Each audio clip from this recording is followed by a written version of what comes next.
Yeah, okay. So, hello Munich, and welcome to our talk. Yeah, you can see, so typically we introduce ourselves when we begin our talks, but today we make a little exception. So, yeah, welcome Professor Dr. Harald Lesch. Yay! Let's see. Guten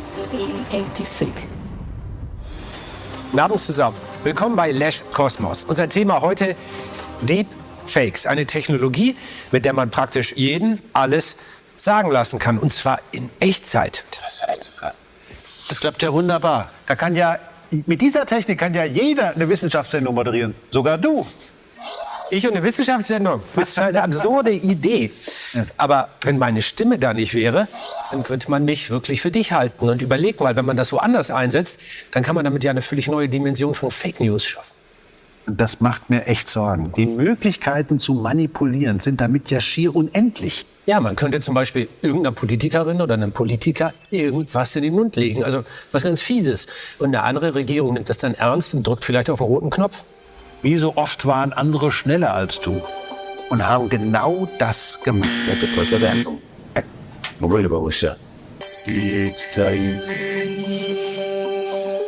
Pushing fakes to the limit. Fake video calls with AI. Yeah, somebody actually did it. Somebody actually faked Volodymyr Zelensky. And what you just saw, the last clip, that was not part of the original broadcast in Lesch Kosmos. We put that in after the fact, and needless to say, we didn't make the deepfake. We're not a fan of it. What you just saw was a fake Zelensky calling to the Ukrainian troops to lay down their arms and surrender to the Russian army, which is a deepfake that was uploaded by probably some Russian guys a couple of months back. And we're not a fan of it, but we think it is important to show this today because it kind of goes into our point. So we are here today talking about deepfakes because we kind of see it the same way as Carl Bergström, who says, when a new technology like this comes along, the most dangerous period is when the technology is out there, but the public isn't aware of it. That's when it can be used most effectively. And that is also very much true for deepfakes. And that's the reason why we want to talk about this today. Before we do that, well, usually we have a bit of introductions. We already had a wonderful introduction, so we'll make it quick. So first of all, we have Martin, then we have Thomas, who is not only a consultant, but also the CEO of our 800 employee company. And then finally, we have me. I do deepfake stuff, which also neatly solves the problem of having to generate new profile pictures.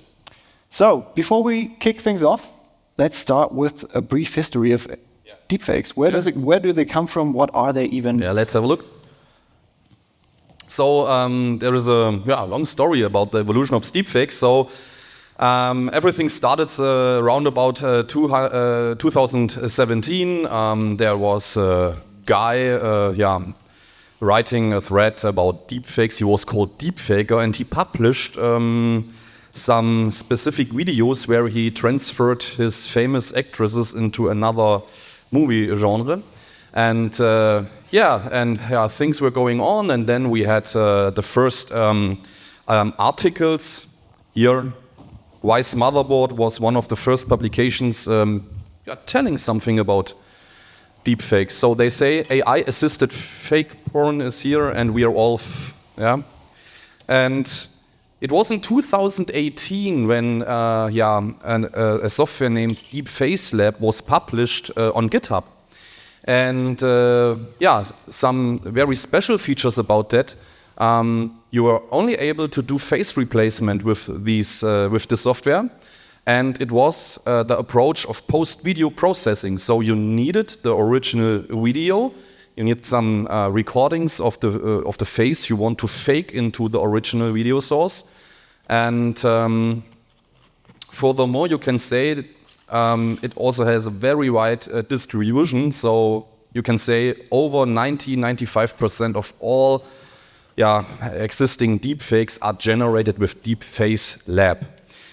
In 2019, Professor Hao Li said that perfectly real deepfakes will coming soon. So he said within 6 months to 12 months.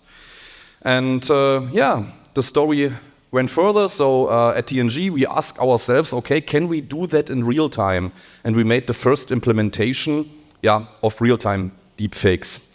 But it was not yet good enough. What were the goals? So we wanted to make deepfakes work with any face, so that it is not trained on your face. You can just stand in front of the camera and in real time, everything should be replaced. Not only the face, the complete head, including the hair and everything. And of course, as I said, in real time, so ludicrous speed and clean code, because the original implementation was a bit messy. So you ask yourself, why do we work on that? Exactly. So why would we work on something like deepfakes? We're a serious IT consulting company. Well, this is basically the same reason why we work on any kind of project. Well, first of all, deepfakes are a fun topic. So here you can see two people at the Festival der Zukunft laughing about their fun deepfakes. And the same is true for the consultants who work on projects like these, which is important because obviously fun projects in the innovation hacking are a good learning experience. For the deepfakes, for example, it has a hard core of AI skills that we just have to pick up. And so if it's fun at the same time, that's just great for our consultants to learn a bit more. And then also, of course, here you can see, well, ironically, Thomas with a hand microphone talking about deepfakes. We go out there and we tell people about all that stuff that we do. So maybe you might approach us if you want to, well, not do deepfakes, but maybe some other AI-related stuff. But so much about advertisements for TNG. Now let's go back to the history of deepfakes. So what happened after the first what happened after? So after the first publication of our results, there was a lot of media coverage. Heise Online, GameStar, WDR, Reporter, and so on published videos and articles about that. And then we moved things forward. So we just thought we can improve these real-time deepfakes. And this is what we want to talk about today. So we had appearances at Lesch Cosmos, at Galileo, Pro7 Galileo. And so we want to talk about how we implemented, how we improved them. And we want to discuss, of course, the cybersecurity part, that's clear. And discussing different attack vectors. Yeah. Okay, but before we start with the attack vectors, we first have to realize what a deepfake really is. So let's have a look at the core of a deepfake, which is a so-called autoencoder network. Autoencoder is basically a neural network which consists of two different parts. Namely, first one is an encoder, the second one is a decoder. So the encoder takes something like an image and just encodes that into a compressed form, which we call latent space representation. And once we have this latent space representation, which basically represents things like are the eyes open, is the mouth open, is the person smiling, things like that, you can, or we at least think that they should be in such a latent space representation. And once we have that, we can then use the decoder to reconstruct the image. Of course, at the beginning, it will not be complete image, but it will rather be white noise because it's an untrained neural network. So we have to train our network. And we can simply do this by doing a pixel-wise comparison of the output image and compare that to the input image. And then we get a loss function with which we can then train our neural network to become better at recreating the image. So now we have an image, we have a neural network that takes an image, puts it through a lot of layers in a neural network and reproduces the exact same image again, which is really awesome. Boring. It's really boring, but the magic happens when you have two of those networks. So first of all, we have one for Dirk Steffens and the other one is for Harald Lesch. And we are now taking the image of Harald Lesch, putting it through the encoder, and then we have the latent space representation, which again tells us things like, is he smiling or are the eyes open or things like that. And then we are putting it through the wrong decoder. So we are decoding this latent space representation, but with the face of Dirk Steffens. And then we get the face of Dirk Steffens, but with the facial expression of Harald Lesch. And this is basically how every deepfake works at its core. Yeah. All right. So now that we have that out of the way, let's step into the different steps that we need, because this is not the only step that we need on our way from a camera image to a perfect functioning deepfake. So the first thing we have to do is, of course, grab the image from the camera. Obvious. The second thing we then have to do is we have to find where the image, where the face in the image is. So we have to do a face detection, of course. And luckily for us, there are existing solutions for that. So there are lots of neural networks out there that you can use, or other techniques that you can use to detect faces within an image. And this also works in real time. So if you have a look at this live demo here, you can see it works pretty fast. So this is off the shelf, basically. And yeah, you can use it with pretty much any face, and it works out of the box, which was good for us, because now we needed a second step, which is basically we now need to mark every pixel that belongs to the head. So now we have the face, and we need the head pixels. So what you can see here, yeah, Martin and Jonas both look a bit bluish, and this is because we marked every pixel that the neural network thinks that it belongs to their head. And this is now these are the blue parts, and the rest is still unchanged. And if you see, it does not work perfectly. It works in most of the time. So if Jonas is looking directly into the camera, you can see that it works pretty well. If he is looking sideways, then the illusion sometimes breaks a little bit. And we'll have a look at why this is the case. So here you can see what is going on here. So in order to do this, we could not just use off-the-shelf neural networks, but we had to train our own neural network here. And there is a neat little trick that comes in, because we don't want to have millions of hand-labeled faces that we can train with, but we just have a few thousand faces actually. And therefore we are employing a technique which we call transfer learning. And transfer learning basically means, or in this case means, that we take a mobile neural network, which is basically a pre-trained neural network, which can tell you whether an image consists of a cat or a dog or something else. And then we are just, that does not do any segmenting. So we'll have to throw away the last layers of this mobile net. And then we can just put in another neural network, which is a new net. And this one is untrained. And then we have the power of the mobile net, which already knows a lot about the world. So it knows what a cat is, it knows what a dog is, and so on and so on. And we can use that power to speed up training of our untrained UNet, which comes after the mobile net. And with that, we only had to train it a little bit and give it an image. It can then recognize which pixels belong to the head. For training, we used a neural network.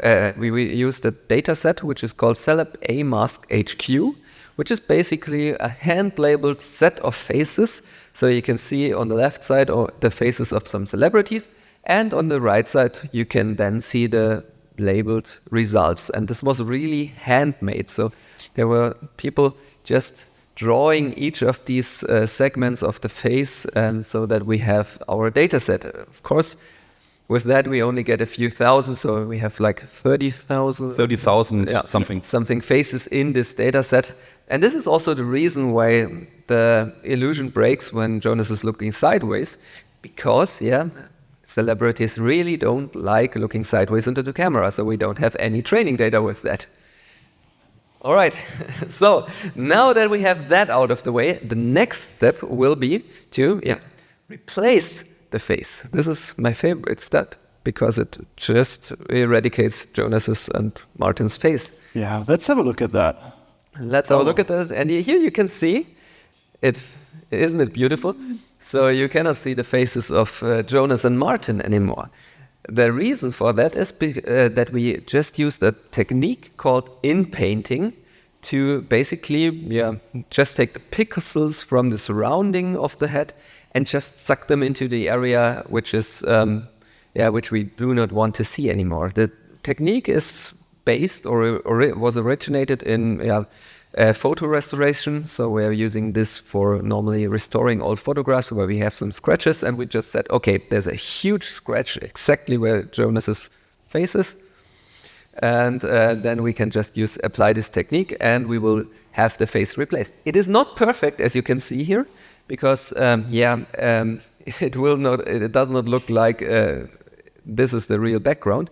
But this doesn't really matter because we just have to replace the edges around the face. So this is enough for us because we're just putting a new face on top of it. The only thing that we want to that we do not want to happen is that the old face is looking through when, for example, a smaller face is put on top of the new face, underneath the new face. All right. So, and then the last step is, of course, applying our autoencoder. And yes, this is what happens if you do something in 2021. We really deepfaked Putin and thought this was a good idea back then. But since we are in 2023 right now, we replaced it with our holy king. And that's way better. Yeah, exactly. So now we have to deepfake, and we saw how a general deepfake works that only works for only 2 faces, but now we want this to work for any face. So the thing to do for us is, well, we have to train a deepfake that generalizes. And the idea behind this is, okay, why do we train 2 autoencoders? We could just train n autoencoders. This means we can now train a Harald Lesche, Dirk Steffens, a Drachenlord, even a Putin if we wanted to, and many, many faces more, all at the same time. And what we also do is we have all these autoencoders share one encoder. And what happens during training is, well, first of all, we get deepfakes for all of these people, which is good. But then also the encoder learns to break down, to encode all of these different faces into the same latent space representation. And because it sees so many different faces, it has to generalize, which means if we now put in a face that it has never seen before, that will also most likely be encoded perfectly fine into that latent space. And so we thought, well, this is a fine idea. Let's just start a training run with basically this applied and now deepfaking the entire head. And we got some very interesting results. So this is supposed to be a deepfake of Martin, and as you can see, the real Martin doesn't have an eye on his forehead. Hence, this is a bit problematic. But we also had like some Picasso paintings that we generated in the meantime, and then like deepfakes of Trump with a mouth on his forehead, and here man, bear, pig, and alien Obama. So clearly something was going wrong, and we realized, well, while doing all these changes to the pipeline and the training, we had made the training objective of learning how faces look way too hard for that poor little autoencoder that we had there. And so we had to help it a bit to be able to cope with this, whatever this is. So what we decided to do is to employ a technique that is called GAN training in order to fix this. And GAN training, well, that stands for Generative Adversarial Networks, which means we basically have a fight between 2 neural networks.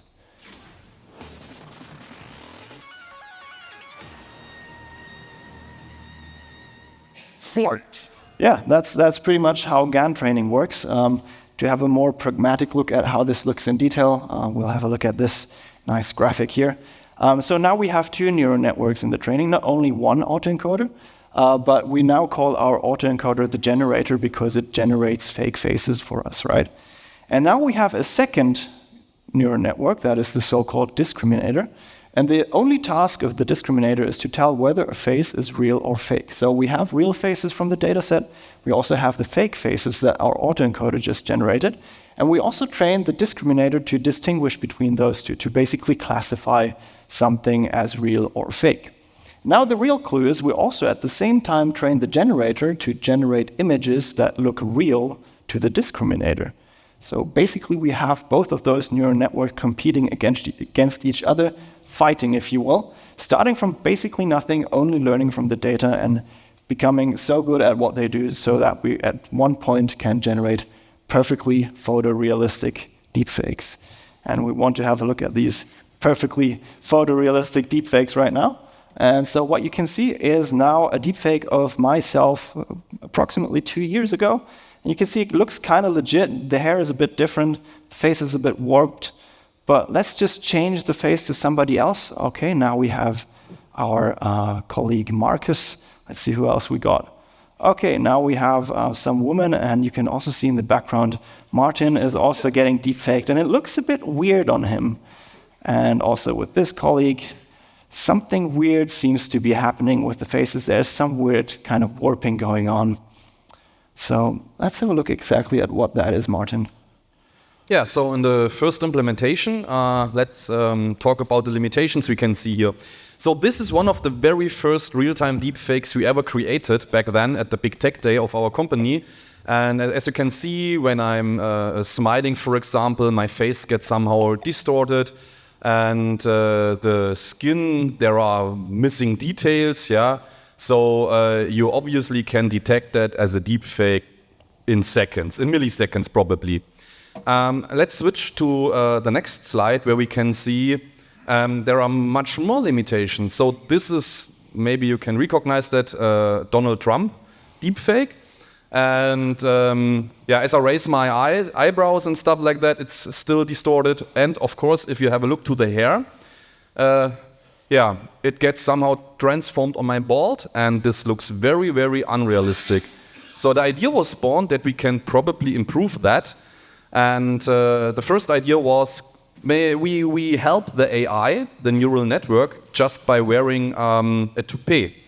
And so ZDF was asking us if we can do Albert Einstein deepfake. So we bought a toupee, and as you can see, it didn't work out really well. But at least we tried, and we wanted to make that better. Yeah, pushing deepfakes to the limit. That's the topic today. And Jonas, I think it's your turn right now. Yeah. So now we saw the first version of the deepfakes that was, well, impressive, but not very good. Now let's have a look at what we did to push the deepfakes to the limit to create our second version. So we quickly realized that with the code base that we had, with the framework that we were using, doing the entire GAN stuff, we were kind of working against the API, not with it. So first step was to basically rewrite the entire trainer with a brand new framework that had just come out, which is TensorFlow 2. So we basically went through the effort of rewriting everything that we had previously done for training our deepfakes. And we built something completely new, completely modular, where we could play around with different kinds of configuration, different kinds of loss functions, different kinds of discriminator combinations. Here, for example, we had 2 different discriminators looking at fine details and like the large scale of things. And we quickly made some progress with this because we could play around with a lot of different configurations. So here you can see a deepfake that we did for I don't know who. But on the left, you can see our input. In the middle, you can see our old deepfake. And on the right, you can see the deepfake from the new and improved trainer. And what comes to mind as well, obviously, we have more details. We have eyebrows. We have individual teeth. We even have something that resembles hair. So that is all great. But you can still see there's some weird warping going on in the face if you look very closely. And also, well, something is still off about the head shape. It still looks like Donald Trump is joining a boy band, which is less than ideal, obviously. So we had to look into what causes those weird face warps. So let's have a look at this example. You may know this man, and let's just assume we want to put his face onto this face using our deepfake. And when we do this, well, we end up with a result that looks something like this. And you might see, well, the face shape is pretty much exactly the same, and it kind of just looks, well, like it's been painted with a different brush, and this is obviously not what we want. So let's have a look at what exactly is going on also in the training data that the neural network gets, and we'll find something very interesting. For example, here you can see, well, the face is kind of in the middle of the frame, but it's like tilted slightly. And then if we have a look at another person, you can see the eyes, the nose, the mouth, everything is somewhere else. And here, for example, we have an image of Merkel looking down, the face is slightly tilted, and then this is probably the worst offender here. The face is not in the center at all, it's looking somewhere completely different. So this is, for neural networks, not really a good thing if everything is at different places all the time. So what we kind of figured out, well, what the deepfake learned to do is to do what we call a deepfake makeup. So let's assume we want to deepfake Merkel into Trump. What the deepfake would then do is basically, first step is to identify where exactly are the eyes, where's the nose, where's the mouth. And once we know that, well, the best thing that we can do now is we can just basically paint the skin, for example, with Trump skin, and then paint the nose with the Trump nose and the hair and so on. And we end up with something like this, where basically the color is kind of accurate, but the face shape is completely wrong. So obviously, in order to fix this, we have to make sure that in our training data, the face is always centered, the eyes are always at the same position, the mouth is always at the same position. But this was simply not feasible with the face detector we had previously that just gives us a rough bounding box. So we needed one missing piece. We needed something new to extract the faces, and that missing piece, that was MediaPipe. Yep, MediaPipe was a library which we stumbled upon in the year 2021, and it's basically a streaming media library that you can use to do some things with images on. And one thing that we really had a look at is the so-called face mesh. So you can see here, this is the face mesh in action. It basically detects a few hundred points in your face and a few other things as well. So first of all, this consists of two different neural networks, or two different faces. The first one is a so-called Blaze face detector, which detects your face like it did before in a very quick way. And then we also have the face mesh itself, which is basically, it detects 468 landmark points within your face here. So here you can see the face shape that is resulting from that, and it will then align that with your face. And this is pretty impressive, but it gets even more impressive as you can see that this works in 3D as well. So it just does not recognize only the 2D coordinates of your face in the image, but it will also try to find out what the 3D coordinates of your face would look like. There are some other caveats or some other neat features of the network. For example, it is temporal consistent. So if you just do something like that and it doesn't see your face completely anymore, it will nevertheless work to some degree, and you will still be able to do a face detection with that.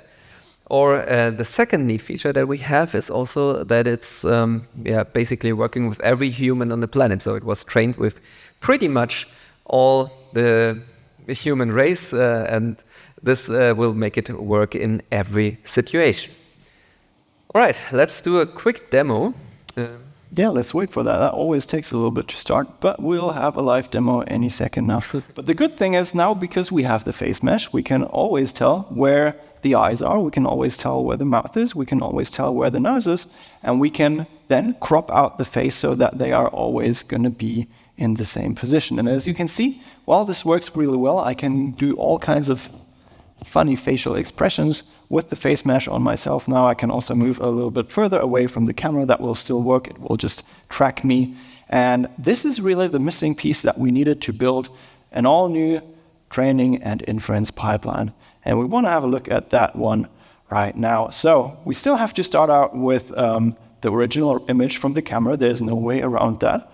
But then the second step is now to simply to run a face mesh on that. And once we have the position of the face, we can crop it, and we take that cropped face and we throw that onto the GPU, and we have one long pipeline that does the segmentation, the inpainting, and the deepfake all in one big step. And because we're doing that all in one step, it also gets a little bit faster, which is quite good. And so let's have a look at the first results that we got from here. Those were actually the ones that we used for Harald Lesch. So here you can see raw Harald Lesch on the left. In the middle, you can see how face mesh sees the world, and on the right, you can see the deepfake Putin. One thing that comes to mind immediately is, well, first of all, the resolution in the face is way better than we had before. Also, those weird face warping artifacts are not there anymore.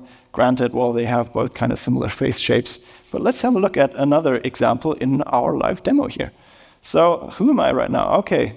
So as you can see, obviously deepfakes are not made for MacBooks. They run way better on machines that have actual GPUs, which is what we used for Harald Lesch, and what you're also going to see in the next section that we're going to talk about with this particular guy. Who knows this one? Okay, nobody's watching ProSieben. This is Harald Füllgrabe, actually. Who else do we have? Okay, we have me Then who else? We have Harald Lesch. Thomas, do you want to do us the favor of being a deepfake for us? Okay, perfect. And as you can also see, Thomas can just step in. The AI has literally never seen him, but he's going to just be turned into Harald Lesch. And if Thomas stops doing weird stuff with his face, then the deepfake will break less. Let's see who else we have. All right, we have this guy here. Who is this guy? Let's find out. This is actually, what was his name? Matthias Fiedler. Matthias Fiedler, yeah, and right. we are going to talk about what exactly we did with him. This brings us now to the cybersecurity part here, where we did some experiments. Yay! So video calls with deepfake. So yeah, Pro7 Galileo was at our site, and they had the idea we could make an experiment. So we have Haro Füllgrabe and Matthias Fiedler for this social experiment. And let's have a look what they did. So here is a still. You can see Haro Füllgrabe. Harald Füllgrabe. And in front of a camera, but in the Zoom meeting, he appears as another person. What could possibly go wrong? So, Haro, here, everything in real time. Don't forget that. It's not like the Deep Face Lab where you have to do post-processing, which took hours. And this was the setup, in front of the camera, going through our machine with the NVIDIA graphic cards and calculating the deepfake in real time. So, next. Du glaubst gar nicht, was hier alles los ist. Calling a friend. Das stimmt nicht, dann geht das in die Hose und das geht in die Hose und das klappt nicht.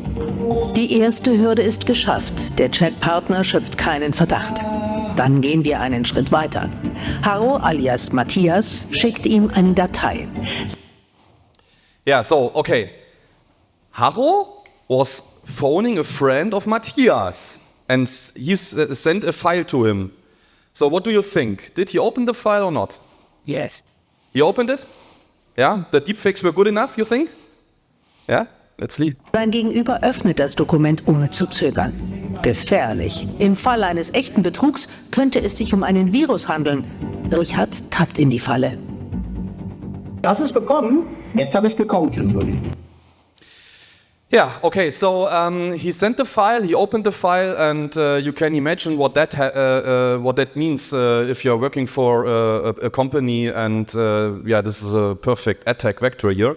And why did it work so well? We think this is because that in a Zoom call or Teams call or whatever, the video signal gets somehow compressed and decompressed on the other side, so you have some kind of you will make loss of resolution and details and stuff, so it works much better at the deepfakes actually look like, I would say. So, funktioniert der Live-Deepfake sogar so gut, dass wir den Chatpartner dazu bringen, dem Spendenaufruf zu folgen und Geld zu überweisen? Als damals, als Tim Corona kannst du auch was spenden? Willst du mitmachen? What do you think? Did he transfer some money? The answer is yes. Okay, so we learned these are typical cyber attacks you can make with such real-time deepfakes. So phishing scams, data breaches, reputation smearing. We have social engineering, identity theft, you name it. And if you think we are just making jokes, no, it is a real attack vector. So here in this case, this was one of the very first cases getting public, where women transferred 5,000 pounds to a Vin Diesel fake. Yeah, because she thought she is in love with the real Vin Diesel. I think she really was in love, but she thought he was. Yeah. So, but we took we did another experiment, and now the idea was, what happens if you try to fool your parents? Let's have a look to this one. Hey Papi! Mannis, Hallo Idiot! bist du schick, Junge? Aber Schätzchen, was ist denn mit den Kindern los? Denen geht's super. Ich bin halt gerade bei der Arbeit, aber denen geht's gut. Alles perfekt. Was denn bei euch mit In den ersten 2 Minuten merkt keiner etwas, aber dann wird Matthias Mutter plötzlich stutzig. Yeah, so Haro phoned the parents of Matthias with this deepfake. And now let's see what happens here. Ein Gesicht ist so fremd. Sie merkt, dass hier etwas nicht stimmt. Seht ihr mich doppelt? Bist du das da? Das bin ich. Du hast ja erkannt, dass ich das nicht bin, oder? Ja, du weißt, du sahst ganz fremd aus. Ich sehe durchs Telefon, wie es dir geht. Danke, bis bald. Ciao. Liebe Grüße. Yeah, and this brings us to the topic of how to spot deepfakes. Yeah, of course there are some technical things you can recognize, but these technical things might change over time. But the first line of defense is suspicious behavior. So you really have to think, is this person somehow behaving suspicious, something that this person would never do? And apart from that, you can also have a look at things like a low level of skin data or everything that looks a bit weird, like artifacts around the head that just don't seem right. Everything as well as things like unnatural coloring, or the facial expression looks a bit off, the hair or the teeth are a bit off, and so on and so on. So everything like that could be a sign that you're talking to a deepfake, but then again, this is something that is under construction. So future generations of deepfakes might be way better at faking your face. One thing that is really a thing that cannot be faked that easily is your voice, because audio is really hard to deepfake in real time. It can be deepfaked after the fact, but in real time, it is really hard to do that. Yeah, and now we tell the audience how to spot a deepfake in a video call what is the easiest way currently. Oh, Martin, this will just work currently. Yeah, let's not tell them. You can tell that. It's currently the fact, if you're on a Zoom call or something like that, ask if you're suspicious that they move with the hand over the face. So the illusion of a real-time deepfake will break here in this case. But it's a current limitation, so you never know if this gets somehow fixed within the future. Exactly. With that out of the way, so we've seen basically how real-time deepfakes work. We've seen how you can do video calls with them now these days. Let's move to a conclusion. So we've seen, while there's been a large evolution of real-time deepfakes, things are evolving all the time. Things are only going to get better, so we can't rely on technical limitations more in the future. So back in 2019, for example, we said, well, this is going to be huge for the movie industry. For example, here we have two scenes from the same movie. One is generated with classical CGI, one is generated with deepfakes. Can you guess which one is which? 3, 2, 1. Well, it's actually pretty hard. The bottom one is the deepfake one, and it's kind of hard to tell because they look quite similar. Deepfake one, you might argue, is even more natural, but the difference between them is just the budget that you have to put in. Yeah. CGI, typical CGI is very expensive. Deepfakes are rather cheap in comparison, and LucasArts saw that, and what did they do? Yeah, we predicted that this is interesting for the movie industry, and actually it happened. One of the best deepfakers on YouTube, deepfaking Star Wars movies, was hired by Lucasfilm. Yeah, isn't that crazy? And last but not least, and with this we want to close our talk. No, we have another example. We have another example. Okay, but this is Bruce Willis in an advertisement of a Russian phone company. But actually, Bruce Willis just earned money while he was sleeping because he just sold his face. He licensed it. He was never on this boat or never at this place when they created this footage here. It's a deepfake in a phone advertisement. Yeah, and so we've seen the good, we've seen the kind of bad. Now let's close out with the ugly. We've showed this in the beginning. And of course, every single time there is a cool technology like deepfakes, it's going to be used for fakes, for propaganda, for all the bad reasons that you could imagine. So what we hope to achieve today is to give you a broad overview of what deepfakes are, what they can do, and what place they might take in our lives if we are not able to spot them. Yeah, and regarding cybersecurity, of course, share this knowledge you just earned today.